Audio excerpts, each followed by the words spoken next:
सगुरु मानुष कर जानते, ते नर कई है अंध, ओहे दुखी संसार में फिर आगे काल के फंदे।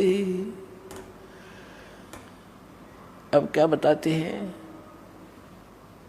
कि गुरु को यदि आप मनुष्य एज ए मैन ट्रीट करोगे तो अधूरे रह जाओगे।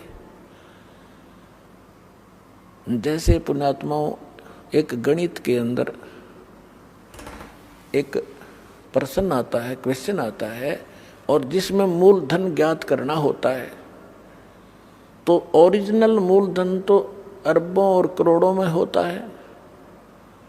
उस अरबों और करोड़ों के मूलधन को प्राप्त करने के लिए सपोज करना पड़ता है कि मान लो मूलधन 100 रुपये।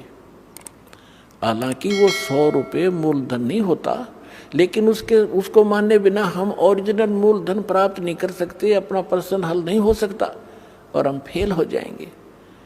इसलिए परमात्मा ने बताया है कि मान लो आपके गुरु जी जो हैं ये भगवान है, परमात्मा है।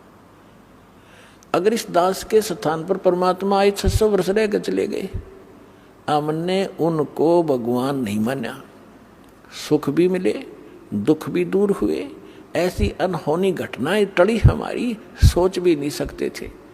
आज भी वही कबीर साहब कर रहा है, दास को तो निमत निमत बना रखा है। पुण्यात्माओं ये सत्य मान लो। कहते करे करावे साइया मन में लहर उठा, दादू से दर जीव के वो आप बगल हो जा।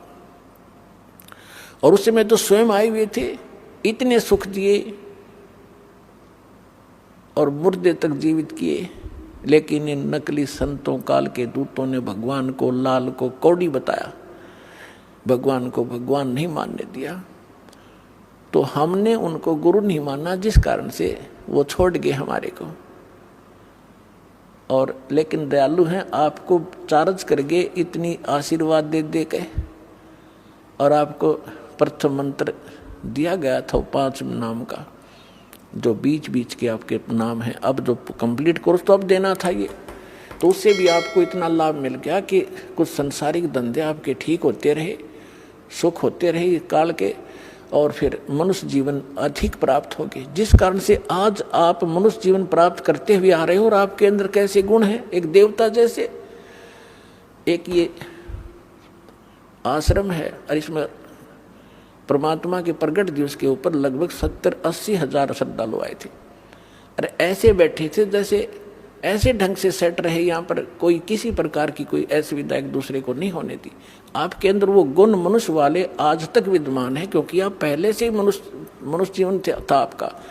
और अब भी अगर इस समय पर भी आपको ये सतमार्ग ना मिलता तो आपकी बैटरी अब डिस्चार्ज हो जाती, फाइनल था आपका ये जीवन, आगे पशु योनि में जाते।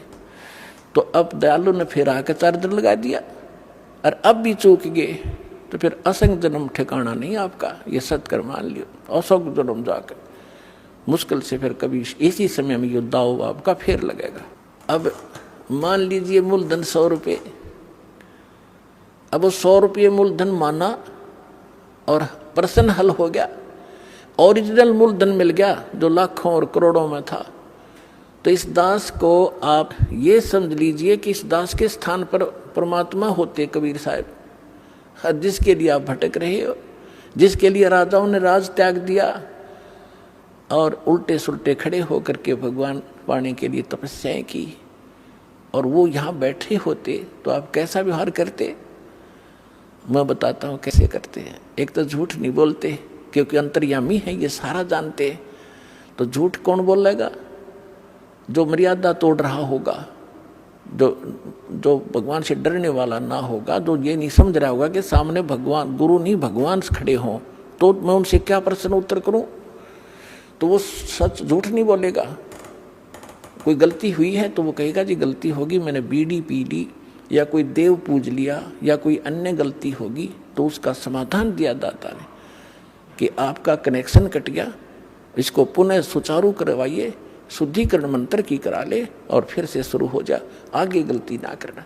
तो ये थोड़ा सा ऑप्शन इसलिए दिया है, लिया है परमात्मा ने कि इस काल ने पूरे मानव को अज्ञान से भर रखा है, और एक परिवार में एक या दो ही परमात्मा का बच्चा प्रथम आता है, और वो कोई ना कोई ऐसी समस्या उसके आगे अड़ ही जाती है जिस कारण से संघर्ष करते करते भी गलती बन जाती है। तो फिर उसके लिए बताया जाता दोबारा उपदेश ले और आगे भगवान को याद करके और मर्यादाएं खंड नहीं करना, नहीं तो भक्ति नहीं चलेगी। तो एक दो बार आपको ये ऑप्शन दिया गया है और आप इसको फिर दोबारा ले लीजिए मंत्र, आप फिर स्टार्ट हो जाएंगे। जैसे किसी का मंत्र खंड हो जाता है, दूर देश में बैठा है और उसका पर जहाँ फोन आता है, प्रार्थना होती है, तो उसका मंत्र खंड भी होता है, तो भक्ति बंद नहीं करनी चाहिए उसने, क्योंकि उसने नोइंगली नहीं कर रखी। तो फिर उसका जो डिपॉजिट होगी भक्ति वो सुचारू कर दी जाएगी, वो उस ओरिजिनल अकाउंट में आपकी आ जाएगी। जैसे बैंक में कई बार पैसे डाल दिए जाते हैं, कोई नंबर अकाउंट का गलत हो जाता है, बाकी एड्रेस सही है, तो फिर जाकर उसको शुद्ध करा लिया जाता है और मूल अकाउंट में आ जाता है फिर वो। तो ऐसे आप कई, एक भगत कह रहा था जी, मेरे को ना किसी ने बारात में गया हुआ था और कैंपा कोला में बियर डाल दी, मेरा नाम खंड हो गया। उसके घर वाले कह रहे थे जो फिर शराब पीने लग गया। फिर वो आया, जब उससे पूछा भाई ऐसी गलती क्यों करी, कहने लगा जी मेरे साथ ऐसे ऐसे धोखा हो गया। फिर मैंने सोचा टूटता गया पी ले छक्के कोई बात हुई है मूर्ख आदमी। अब जैसे किसी के पैर पे गलती से कोई पत्थर गिर गया और उंगली का चोट लाएगी तो सारे टांग ने तोड़ ले, फिर टूट तक गई है थोड़ी सी, है बिना अकल की बात तुम्हारी। तो उसको ऐसा नहीं करना चाहिए। वो खंड आपने किया नहीं, किसी कारण से हो गया, तो वो खंड भी नहीं होता ऐसे। अगर किसी ने आपके साथ धोखा किया है तो आपका नाम खंडित नहीं हुआ। फिर भी शंका बनी है तो सुचारू करवा लीजिए, वो कोई दिक्कत नहीं। और भक्ति नहीं छोड़नी चाहिए, वो करती रहनी चाहिए। किसी भी कारण से खंडित हो भी गया है, साधना करते रहिए, लेकिन इस उद्देश्य से कि फिर माफी मांगूंगा या घर बैठ के करते रहे तो बिल्कुल कभी अकाउंट आपका नहीं जुड़ेगा, सदा के लिए खत्म हो जाएगा। इसलिए ऑप्शन दिया गया कि दोबारा आके सुचारू करवा लीजिए और दीक्षा अपनी फिर से चालू कराइए कनेक्शन। तो परमात्मा ने बताया है कि गुरु मानुष कर जानते ते नर कहिए अंध, महादुखी संसार में फिर आ गए यम के फंद। अब गुरु जी के सामने कैसे व्यवहार करें, कोई अभिमान शब्द नहीं मुख से निकले। जिन बातों से गुरु दुख पावे, उन बातों को दूर भगावे।